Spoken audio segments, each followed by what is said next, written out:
ओम शांति। सुनते हैं 14 अक्टूबर 87 के अव्यक्त बाप दादा के मधुर महावाक्य। आज की अव्यक्त मुरली का टाइटल है ब्राह्मण जीवन, बाप से सर्व संबंध अनुभव करने का जीवन।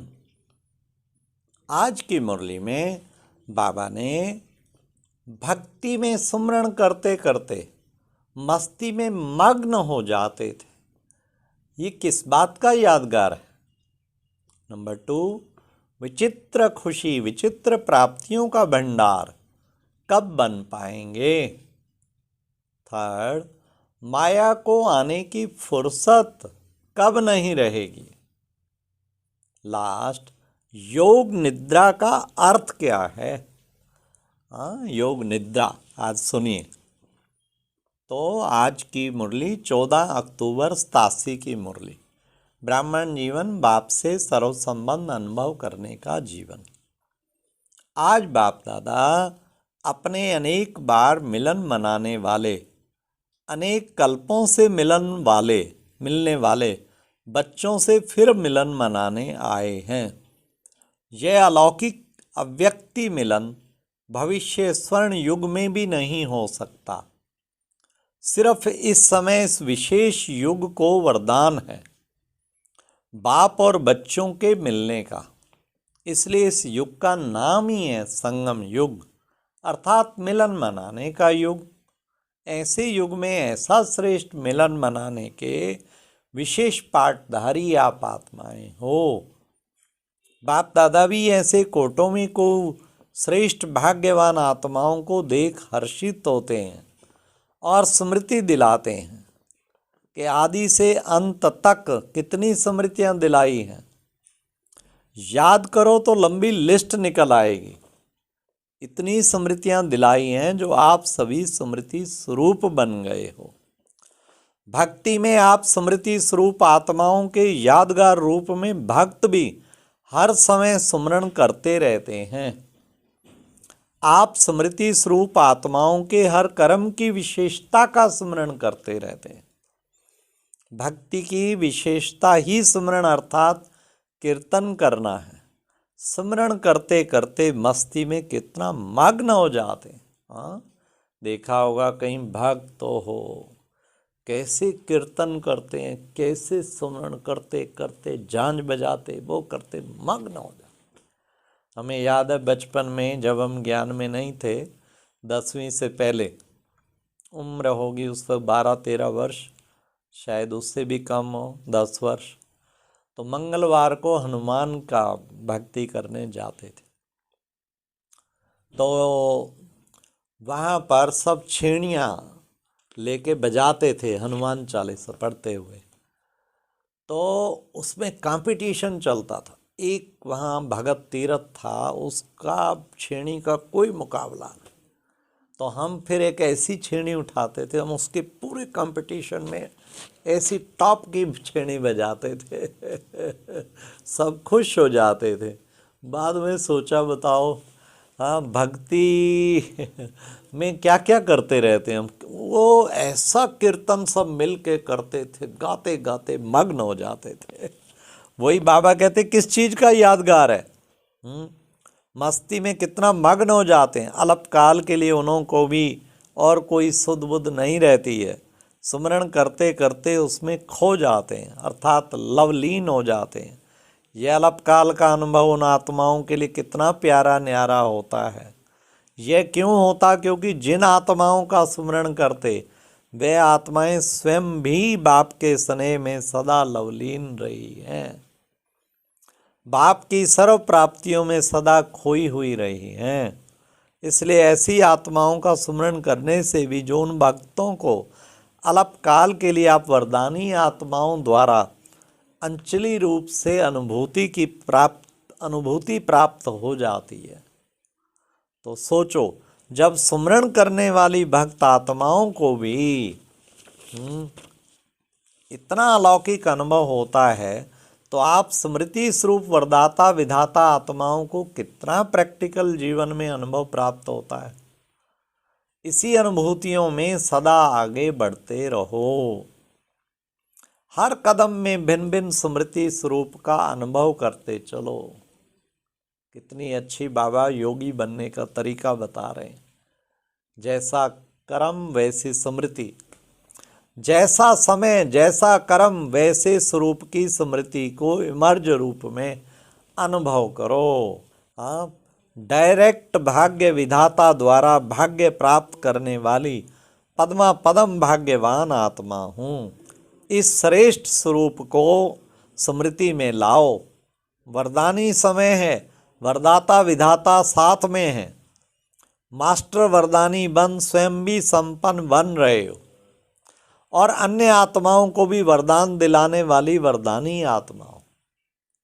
इस स्मृति स्वरूप को इमर्ज करो। ऐसे नहीं कि यह तो हूँ ही, लेकिन भिन्न भिन्न स्मृति स्वरूप को समय प्रमाण अनुभव करो तो बहुत विचित्र खुशी, विचित्र प्राप्तियों का भंडार बन जाएंगे। भिन्न भिन्न समय और कर्म प्रमाण स्मृति स्वरूप का अनुभव करते जाओ। मुरली सुनते हो तो स्मृति रहे गॉडली स्टूडेंट लाइफ अर्थात भगवान का विद्यार्थी हो। स्वयं भगवान मेरे लिए परम धाम से पढ़ाने के लिए आए। यही विशेष प्राप्ति है जो स्वयं भगवान आता है। इसी स्मृति स्वरूप से जब मुरली सुनते हैं तो कितना नशा होता है। अगर साधारण रीति से नियम प्रमाण सुनने वाला सुना रहा है और सुनने वाला सुन रहा है तो इतना नशा अनुभव नहीं होगा। लेकिन भगवान के हम विद्यार्थी हैं। स्मृति को स्वरूप में लाकर फिर सुनो तब अलौकिक नशे का अनुभव होगा। समझा? कभी भगवान का सखा व साथी रूप का, कभी जीवन साथी रूप का, कभी भगवान मेरा मुर्बी बच्चा अर्थात पहला पहला हकदार, पहला वारिस है। कोई ऐसा बहुत सुंदर और बहुत लायक बच्चा बाप का होता है, माँ बाप को कितना नशा रहता है कि मेरा बच्चा कुल दीपक है, वह कुल का नाम बाला करने वाला है। जिसका भगवान बच्चा बन जाए उसका नाम कितना बाला होगा, उसके कितने कुल का कल्याण होगा। तो जब कभी दुनिया के वातावरण में या भिन्न भिन्न समस्याओं से थोड़ा भी अपने को अकेला व उदास अनुभव करो तो ऐसे सुंदर बच्चे रूप से खेलो। बच्चे रूप से खेलो भी और सखा रूप से खेलो। कभी थक जाते हो तो माँ के स्वरूप में गोदी में सो जाओ। वाह, सारे संबंध आज तो बाबा अनुभव करा रहे हैं।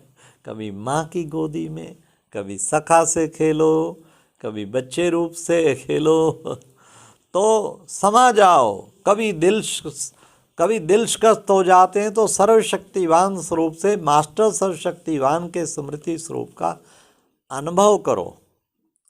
दिल शिकस्त के लिए, दिल शिकस्त से दिल खुश हो जाए। इतने सर्वसंग निभाने में इतने बिजी रहेंगे तो माया को आने की भी फुर्सत नहीं मिलेगी। जब आओ आप बिजी आखिर माया लौट जाएगी। जैसे लौकिक बड़ी प्रवृत्ति वाले सदैव यही कहते, प्रवृत्ति को संभालने में इतने बिजी रहते हैं जो और कोई बात याद ही नहीं रहती, क्योंकि बहुत बड़ी प्रवृत्ति है। तो आप ब्राह्मण आत्माओं की प्रभु से प्रीत निभाने की प्रभु प्रवृत्ति कितनी बड़ी है। आपकी प्रभु प्रीत की प्रवृत्ति सोते हुए भी चलती है। अगर योग निद्रा में हो तो आपकी निद्रा नहीं लेकिन योग निद्रा है। नींद में प्रभु मिलन मना सकते हो। योग का अर्थ है ही मिलन। योग निद्रा अर्थात अशरीरी की स्थिति की अनुभूति, तो यह भी प्रभु प्रीत है ना। तो आप जैसी बड़े से बड़ी प्रवृत्ति किसकी भी नहीं है।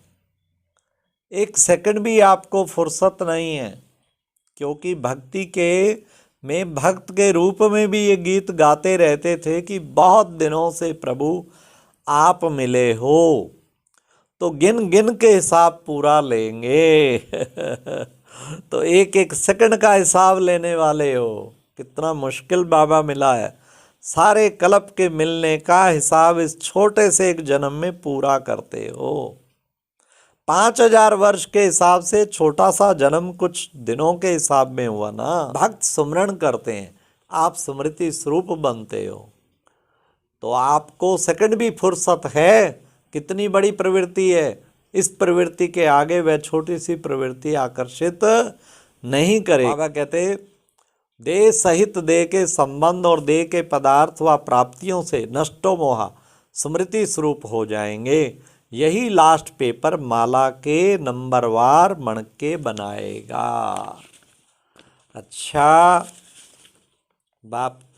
आज बाप दादा ने कितना सुंदर हम बच्चों को याद प्यार देखते हुए से पहले कहा, उमंग उत्साह देख बाप दादा भी खुश होते हैं। सभी के मन में लग्न है। क्या क्या लग्न है? अप्रत्यक्षता का पर्दा खोल के दिखाएं। आरंभ तो हुआ है ना, तो फिर सहज होता जाएगा।